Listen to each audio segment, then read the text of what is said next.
Dylan is asking something that's not related, so just pipe Yep. into it though. Yep. So are we going to talk about Syria? We should talk about Syria. We absolutely should. So there's during Hurricane Katrina, The Onion had a headline about the National Guard and said National Guardsmen cannot decide whether to help or shoot people in New Orleans. Israel seems to not, they can't decide whether they want to be allied with the new government of Syria or to Or bomb bomb Damascus, them. which, those two things seem a Yes. little inconsistent. I have been watching the Middle East or working on the Middle East or living in the Middle East since I was 16 years old. And I genuinely don't understand what the Israeli policy is here. First of all, they overthrow Assad along with the Turks and probably the Americans. And then they install Al-Qaeda as the leader of the country. And then they bomb the place like 3 times. And in the meantime, not the first time we ever got rid of a socialist secular dictator and replaced him with Al-Qaeda. And Iraq, in the Afghanistan. Oh yeah, that's right. And then in the meantime, people like you and I were saying, whether you like Bashar al-Assad or not, he's the only thing protecting the Christian community. The new guy comes in and says love and milk and honey for everybody, and between 2,000 and 3,000 Christians have been killed since Assad left, including an attack on a Syrian Orthodox church a week and a half ago that resulted in the deaths of 87 worshipers. It was a massacre. Thank you, Rafi. So the Israeli government is, obviously a classic definition of what Marxists call a division in the ruling classes, right? They are, the Netanyahu government is divided between the people who wanted to bomb to support the Druze, right? Yep. In Syria, and those who want to have relatively friendly relations with the new regime. I don't know. Do you think the fault line there is between the way we sort of generally understand it between Netanyahu within this construct, even though he's far right, he's the most liberal member of his cabinet. Crazy, right? Right. And then I can't figure out where the Israeli people fit into all this, because as long as I've been alive, the government's always been to the right of the Israeli 50-yard line of politics, right? I guess I should say 50 meters for the metric system. But now it's like, I don't know where the Israeli people are in all this, but there's no coherent policy in Gaza at all. I mean, it's kind of like, at this point, you guys are just bombing for the sake of bombing. Yeah, they are. You're out of targets. You have nothing to bomb. Except that's absolutely right. There was a poll that was released, I don't know, less than a week ago, saying that October 7th galvanized the Israeli population, and that support for destroying Gaza has remained consistent, which was very, very disappointing to me. I was, Ted, you remember 2 months before October 7th, on your show at Sputnik, on my show at Sputnik, we were talking about these major demonstrations. Thank you, GGK. Major demonstrations against Netanyahu, against his plans to reorganize the Israeli court system, against his attacks on the Supreme Court of Israel, against Netanyahu personally, because he had been indicted on 7 felony counts of corruption. And all of that has just gone away because everybody's focused on Gaza. Now, with that said, where are those voices from the Israeli left that we read in Haaretz and the Jerusalem Post, but that don't seem to be out there in public saying, wait a minute, we can't just murder hundreds of thousands of people, right? Isn't that what happened to them? And it's happening now to the Palestinians and nobody seems to care? I just don't understand it. There definitely are tons and tons of Jewish people, including Israelis who care, yes, don't like it.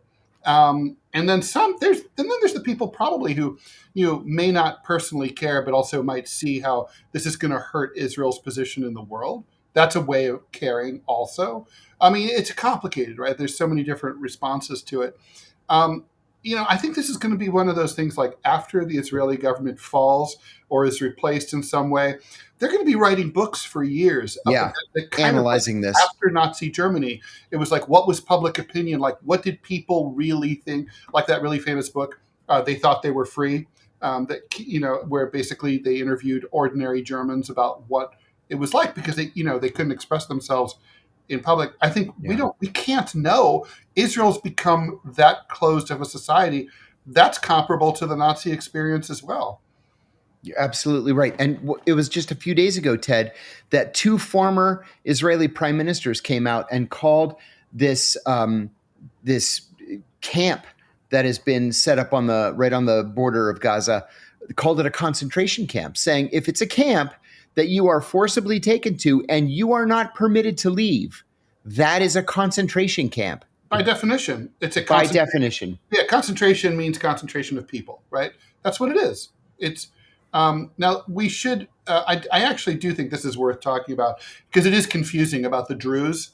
So it's a little misspelled here. It's Druse, right? But not that it really matters. But they're not Israelis at all. I mean, well, there's Druze. There are Israeli Druze. They're a fascinating group. There's no such thing as an ethnic Israeli. No. So it's like there's no ethnic American. It's really just someone who lives in Israel and is a citizen of the state of Israel. They're not Arabs, right? They're right. You want to explain it? Well, they're monotheists, but they're not really Arabs. They're not Jews, and they inhabit this border area of Israel, Lebanon, Syria. They stretch up even up toward the Turkish border, and they're fiercely independent. For the most part, Kurds are a good analogy, I think. Yeah, because the Kurds aren't Arabs. They're their own thing. That's it. That's right. They're their own thing. Yes. I don't even know the answer to this. What language do they speak? Do they have their own language? It's my understanding they speak Arabic. Okay. I knew a Druze. Actually, he was my chiropractor. And he said it's so hard to be a Druze because even in America, his parents will only allow him to marry another Druze. And you know how many Druze there are? There aren't any. There are only 50,000 in America, or 20,000, whatever it is. I think it was 50. So it's hard because they're not Israelis. They're not Arabs. They're not Muslims. They're not Christians. They are monotheists, like Unitarians. They have their own temple, like a big temple inside Israel. And they try to get along with everybody. They try not to be involved in these wars and border skirmishes. They just want to be left alone. That's kind of like the Zoroastrians. Very much. Very much so, yes. Monotheistic, yes. Old religion. Mm-hmm. They have their own thing. They want to be left alone. They want good relations with everyone. Or the Yazidis in Iraq, who are always called devil worshippers, and they are not devil worshippers. They pray to Satan to appease him, but not to worship him. Yeah, Rid just sort of confirmed what I said. Yeah. Well,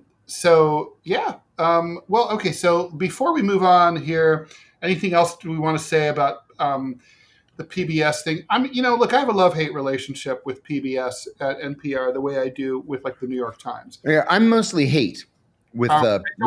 I don't like politics. Yeah. The politics are stupid. They don't really. Yeah. There's a lot of dumb things about that network, not the least of which is they lard up the weekend with a bunch of stupid quiz shows when it's a news network, and news happens on weekends too. But also, yes. The take is painfully woke and mainstream. Yes. And yes.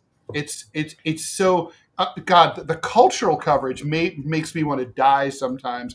It's like, it's always like, so there's a new novel by a trans, handicapped, half dead, quadriplegic. And it's like, okay. Actually, from time to time, it would really be great to hear stuff like that. But it's not from time to time. It's all the time. And it's just like, after a while, it's like, really? Again? Just for old time's sake, it'd be great to be like, so there's this straight dude. He wrote a book. Let's talk about it. Yeah. You never hear that. No. Straight white guy has an interesting book. Yeah. It's so cheesy.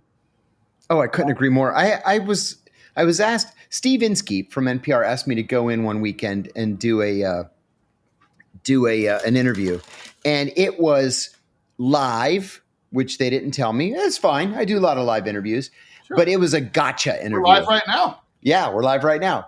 It was a gotcha interview, and I didn't budge 1 inch. He was giving it to me, and I was giving it to him right back. And then at the end of it, we went to, whatever they call their commercial breaks. He said, well, I didn't expect that kind of response. And I said, don't ever call me again. Don't ever call me again. And as I walked out, I turned my phone back on and it blew up. People from all over the country, friends of mine, saying, oh man, you gave it to him so good. I was like, I just walked out on NPR and I will never, ever listen to them or speak to them ever again. And I haven't. Yeah, I know you told me the details of that story. We don't have to get into it here, but unless you want. But it was like, it's disgusting. I mean, look, I've been ambushed at Fox News, and I was pissed off there because, you're told a specific thing. You're basically told what this is going to be about, what you're going to be talking about. And, they don't give you the questions because, after all, we're not we're not Hillary Clinton going into a presidential debate, but you're still given the topics, right? And so you generally know, like, what is this about? And then suddenly it switches and it's not about that at all. That's an ambush. And it's unethical. It's you're not supposed to do that. That's right. When we brought Jake Tapper on the other day, we didn't switch on him and start talking about something unrelated to his book. No way. CNN or, CNN's coverage writ large. He probably would have been fine answering. But the point is, that's not, it's not cool. We would have mentioned it. Yeah, that's right. That's right. So, it's not polite, right? It's rude. Be polite. It's wrong. Yeah, no, it's true. And NPR comes off as very polite, but maybe they're not polite. They're just calm. It's sort of like the line from Double Indemnity where Edward G. Robinson tells Frederick Murray, I used to think you were really smart, but you're just tall. Crisscross. So great. Such a fantastic movie. By the way, if you're watching and you've never seen Double Indemnity, watch it today. It's like you will thank me. It's a great movie. Classic. Yeah, totally classic.